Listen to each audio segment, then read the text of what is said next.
Assalamualaikum warahmatullahi wabarakatuh. Anak-anakku yang dirahmati Allah, kali ini kita akan membahas tentang teori domain elektron dan teori VSEPR. Jadi kedua teori ini saling menunjang, saling melengkapi untuk membahas tentang bagaimana geometri suatu molekul. VSEPR adalah kepanjangan dari valence shell electron pair repulsion, yaitu teori tolakan pasangan elektron valensi, dan diawali dengan pembicaraan tentang domain elektron. Apa itu domain elektron? Domain elektron adalah daerah yang ditempati elektron. Ada dua jenis, yaitu DEI, domain elektron ikatan, dan DEB, domain elektron bebas. Antara DEI dengan DEB akan saling tolak-menolak, sehingga pasangan elektron ini akan saling berjauhan. Tujuannya adalah untuk meminimalkan gaya tolakan yang terjadi, sehingga nanti akan membentuk geometri yang paling stabil. Nah, bagaimana kekuatan tolakannya? Kekuatan tolakan antar domain elektron bebas dengan domain elektron bebas itu lebih besar daripada kekuatan tolakan antara domain bebas dengan domain ikatan. Dan domain bebas dan domain ikatan lebih kuat lagi kekuatan tolakannya daripada domain elektron ikatan dan domain elektron ikatan. Jadi kesimpulannya, domain elektron ikatan dengan domain elektron ikatan memiliki kekuatan tolakan yang paling kecil.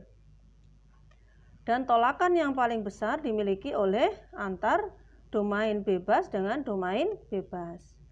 Sehingga bentuk molekul yang terjadi akan dipengaruhi oleh susunan ruang pasangan elektron ikatan. Nah, pasangan elektron ikatan ini tidak lain adalah domain elektron ikatan. Dan ditentukan juga dari pasangan elektron bebas yang nanti disebut dengan domain elektron bebas pada atom pusat suatu molekul. Nah, jadi ini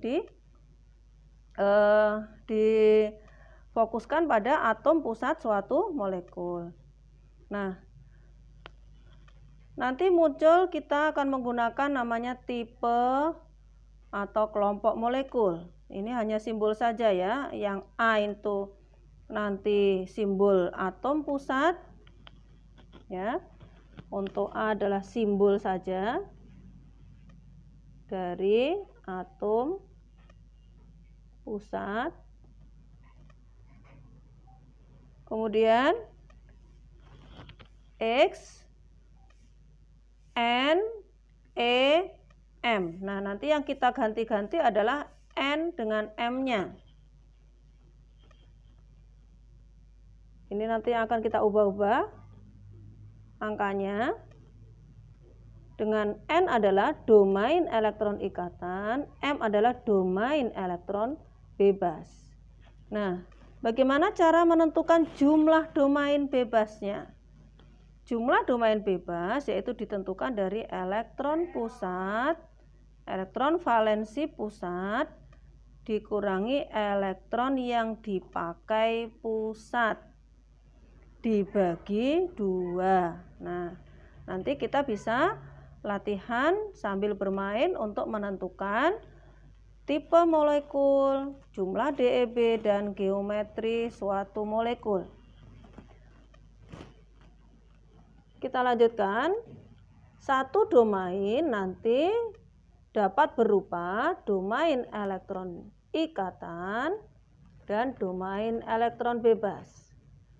Domain elektron ikatan adalah domain yang atau daerah yang memiliki pasangan elektron ikatan, disingkat PEI. Itu siapa? Yaitu yang berupa ikatan kovalen tunggal, rangkap 2, rangkap 3, dan kovalen koordinasi atau datif. Ingat, di sini yang perlu diperhatikan adalah ikatan kovalen rangkap 2 dan rangkap 3 dihitung 1. satu domain. Ingat, dihitung hanya satu domain. Demikian juga ikatan kovalen datif juga akan dihitung satu domain. Untuk domain elektron bebas adalah daerah atau wilayah area yang memiliki pasangan elektron bebas atau PEB pada atom pusat. Nah, jadi ini yang menjadi fokus pembicaraan kita adalah pada atom pusat. Nah, sekarang misalkan kita latihan untuk menentukan, prediksikan bentuk molekul dari AlCl3. Nah, di sini Bu punya tips ya, supaya nanti lebih mempermudah kerja kita. Yang pertama adalah struktur Lewisnya bagaimana. Kemudian kita lihat DEI dan DEB-nya. Ingat, DEI tadi adalah memiliki pasangan elektron ikatan. DEB adalah memiliki pasangan elektron bebas. Kemudian bagaimana tipe molekulnya? Seperti ini. Kemudian adakah DEB-nya? Kalau ada berarti nanti bentuk molekulnya berubah. Kalau tidak ada berarti kita sudah selesai dan berhasil. Begitu ya. Mari kita lihat bagaimana bentuk molekul dari AlCl3. Al, tolong diingat lagi ya. Al adalah golongan 3. Kemudian Cl adalah golongan 7. Jadi Al memiliki elektron valensi sebanyak 3. Nah, begini. Kemudian Cl-nya adalah golongan 7. Sambil diingat lagi bagaimana cara kita menggambar struktur Lewis suatu molekul. Nah, seperti ini struktur Lewisnya. Kemudian kita lihat di sini ada pasangan elektron ikatan.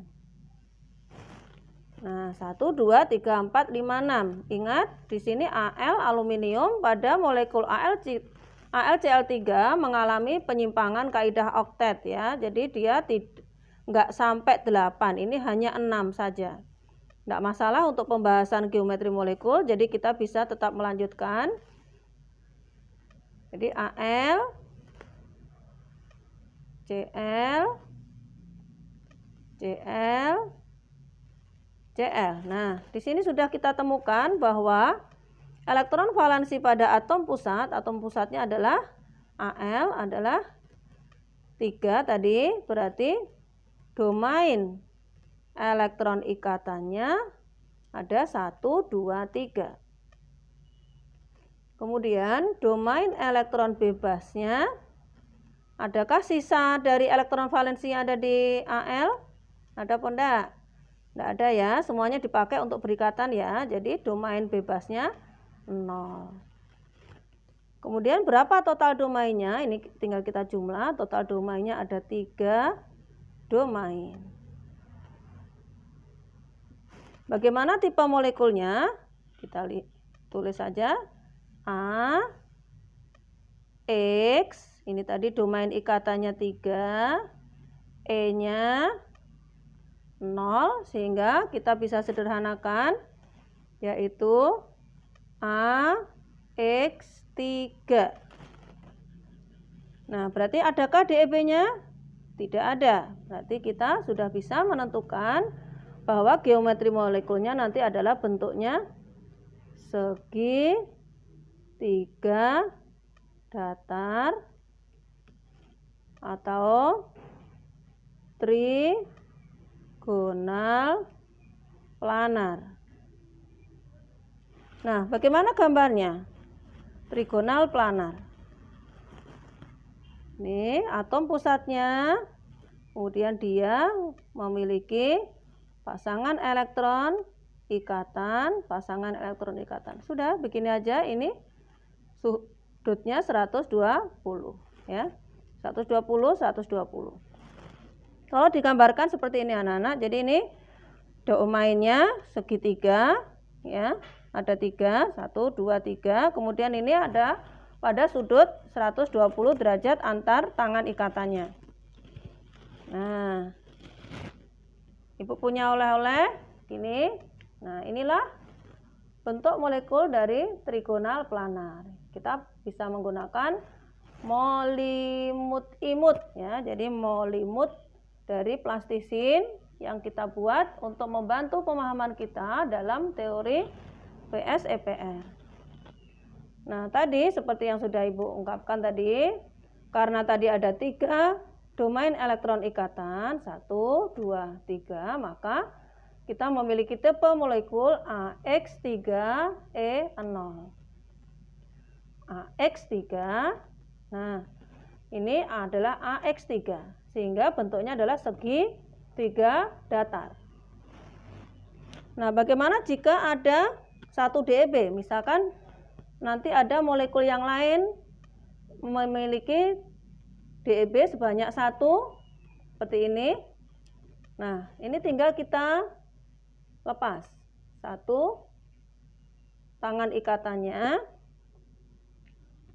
kemudian kita ganti dengan pasangan elektron, namanya aja pasangan, berarti ada 2 elektron ya.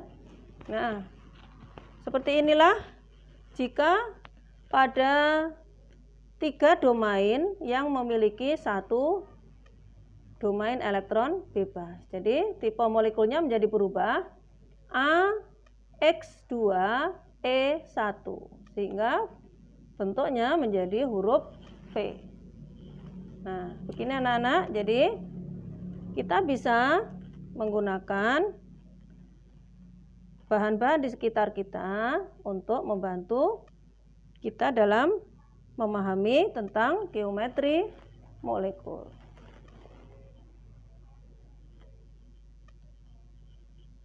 Begini ya. Ini mudah sekali anak-anak membuatnya, tinggal kita menggunakan plastisin, kemudian kita bentuk sesuai dengan domain yang kita inginkan dan struktur Lewisnya. Alhamdulillah.